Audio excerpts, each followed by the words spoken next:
Hello guys, welcome back my YouTube channel. तो आज हम डिस्कस करने वाले हैं जो बोर्ड क्वेश्चन पेपर है मार्च 2019 बायोलॉजी का। तो यहाँ पे हम लोग देखेंगे कि 2022 है उसके अंदर जो बोर्ड का एग्ज़ाम होगा बायोलॉजी का, उसके अंदर किस तरह का क्वेश्चन पेपर आ सकता है, कितने मार्क्स का क्वेश्चन पेपर आ सकता है, कितने सेक्शन होंगे उसके अंदर एमसीक्यू कितने होंगे, 1 मार्क्स वाले क्वेश्चन कितने होंगे, 2 मार्क्स वाले क्वेश्चन कितने होंगे, ये सभी चीज यहाँ पे आप देख तो यहाँ पे आप देख तो यहाँ पे आप देख तो यहाँ पे आप देख सकते हैं कि सबसे पहले तो आपको बताया गया है कि इसमें जितने भी क्वेश्चन आने वाले हैं सब कंपलसरी होने वाले हैं, ठीक है। और इसको 4 सेक्शन में डिवाइड किया जाएगा, section A, section B, section C and section D, ठीक है। और उसके लिए यहाँ पे आपको क्या दिया गया है कि आपको अगर एमसीक्यू आप लिखते हो तो वहां पे आप क्या करोगे, अल्फाबेट लिखोगे और उसके आगे क्या करोगे, आप अपना आंसर लिखना है, ठीक है। तो इस तरह से किस तरह से आपको पूरा यहाँ पे नोट दिया गया है। उसके बाद हम लोग नीचे जो सेक्शन है, हर एक सेक्शन में किस तरह से चीज़ों को लिया गया है, कितने एमसीक्यू है, सब चीज़ों को हम लोग यहाँ पे डिस्कस करेंगे, ठीक है। तो यहाँ पे देख लीजिए कि सेक्शन ए है, इसके अंदर आपको एमसीक्यू दिया गया है। तो यहाँ पे आपको टोटल कितने मार्क्स का एमसीक्यू है, 8 मार्क्स का है, ठीक है। तो 8 मार्क्स के लिए हमें कितना क्वेश्चन दिया गया है देखते हैं हम लोग। तो टोटल यहाँ पे 8 मार्क्स के लिए आपको 8 एमसीक्यू दिए गए हैं, यानी एक एमसीक्यू कितने कितने मार्क्स का होगा, 1 मार्क्स का, ठीक है। तो इतना आपको आइडिया हो गया कि आपको एक एमसीक्यू 1 मार्क्स के लिए ही आने वाला है। तो अगर आप करेक्ट करते हो तो ही आपको 1 मार्क्स मिलेंगे, ठीक है। उसके बाद यहाँ पे आप नीचे देख सकते हैं सेक्शन बी के अंदर जो 20 मार्क्स के लिए है, ठीक है। तो ऊपर कितना मार्क्स था हमारा, 8 मार्क्स, और ये हमारा 20 मार्क्स। तो सेक्शन बी के अंदर हमें कितने क्वेश्चन दिए हैं आप देख सकते हैं, 1 2 3 4 5 6 7 8 9 10, ठीक है। तो हमें टोटल कितने 10 क्वेश्चन दिए हैं और 10 क्वेश्चन के लिए हमें कितने मार्क्स दिए हैं, 20 मार्क्स दिए हैं। यानी इसके अंदर आपको ऑप्शन के अंदर कोई भी चीज़ नहीं दी गई है, यानी हर एक क्वेश्चन आपको सॉल्व करना है। तो इसके लिए यहाँ पे आपको 10 क्वेश्चन दिए गए हैं और 10 क्वेश्चन के लिए यहाँ पे आपको हर एक क्वेश्चन के लिए आपको 2 मार्क्स दिया गया है, ठीक है। तो आप लोग अच्छे से करके जाइए, तभी आपको क्या कर सकते हैं, आप अच्छे मार्क्स स्कोर कर सकते हैं, ठीक है। तो यहाँ पे आप देख सकते हैं, यहाँ पे आपको अलग अलग चार्ट्स भी दिए गए हैं।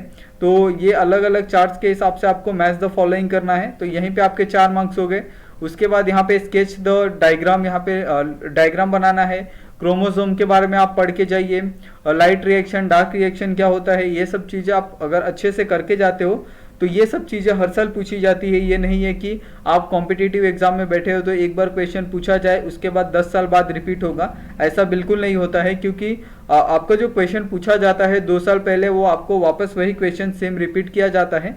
उसी तरह से यहाँ पे सेक्शन सी देख सकते हैं जो 27 मार्क्स का है, ठीक है।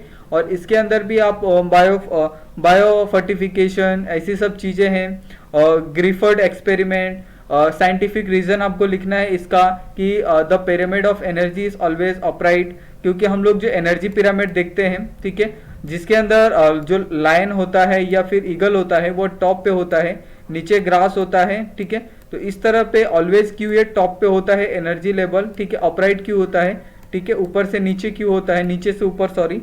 तो इस तरह से ये सब चीज़ें अगर आपको आनी ही चाहिए। और ये सब चीज़ें क्या है, बहुत आसान है। एक बार भी अगर आप अंडरस्टैंड करके इसको एक बार रीड कर लेते हो तो भी आप एग्जाम में अच्छे से इसको लिख सकते हो, ठीक है। उसके बाद यहाँ पे रिप्रोडक्टिव आइसोलेशन, ये सब चीज़ें आपको करके जानी है। उसके बाद टीसीए साइकिल, ये बहुत इंपॉर्टेंट क्वेश्चन है क्योंकि ये हर साल आता है पेपर में, सिर्फ एक साल की बात नहीं है कि टीसीए साइकिल का क्वेश्चन है, ये आपको हर साल आएगा, हर साल पूछा जाता है। क्रैब साइकिल हो गया, टीसीए साइकिल हो गया, ठीक है। उसके बाद explain the structure of kidney, ठीक है।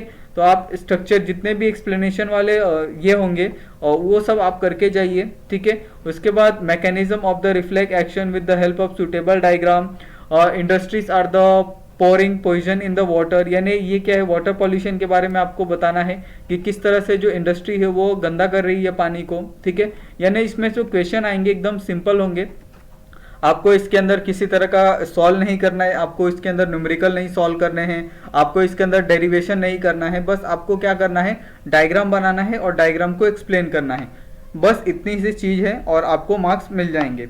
उसके बाद यहाँ पे जो सेक्शन डी है जिसके अंदर आपको 15 मार्क्स दिए जाएंगे और यहाँ पे भी आपको क्या है, explain with the help of suitable diagram conducting system of human heart. ठीक है, तो ह्यूमन हार्ट करके जाइए, आप ह्यूमन आई करके जाइए, किडनी करके जाइए। तो ये सब चीज़ें अगर आप करके जाते हो तो आपको इसके अंदर मार्क्स है वो आसानी से मिल जाएंगे। उसके बाद यहाँ पे आप देख सकते हैं गिव रीजन भी आपको बोला है कि यहाँ पे जो 5 रीजन दिए गए हैं उसके हिसाब से आपको 5 रीजन भी देने हैं, तो आपको आसानी से इसके अंदर मार्क्स मिल जाएंगे। ठीक है, अगर आप ये करते हो या ये करते हो तो भी आपको सेम मार्क्स यहाँ पे मिलेंगे। उसके बाद यहाँ पे और हर एक क्वेश्चन के लिए 5 मार्क्स हैं यहाँ पे। उसके बाद यहाँ पे आपको फिनोमिना बोला है 2:1 और 3:1 का, और ग्राफिकल रिप्रेजेंटेशन भी बोला है।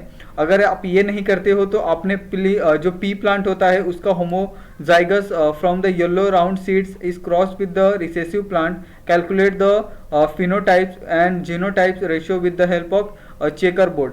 तो ये सबसे इजी क्वेश्चन होगा आपके लिए पी प्लांट वाला। ठीक है, क्योंकि इसके अंदर क्या होते हैं और किस तरह से ये होता है रिसेसिव और डोमिनेंट का क्रॉस पॉलिनेशन होता है, किस तरह से चीज़ें होती हैं। और ये जो पी प्लांट होता है वो सबसे ज़्यादा ये होता है जल्दी जल्दी पॉलिनेट करता है। ठीक है, तो इसके लिए इसको लिया गया था मेंडेलीव द्वारा, और मेंडेलीव का एक्सपेरिमेंट था ये।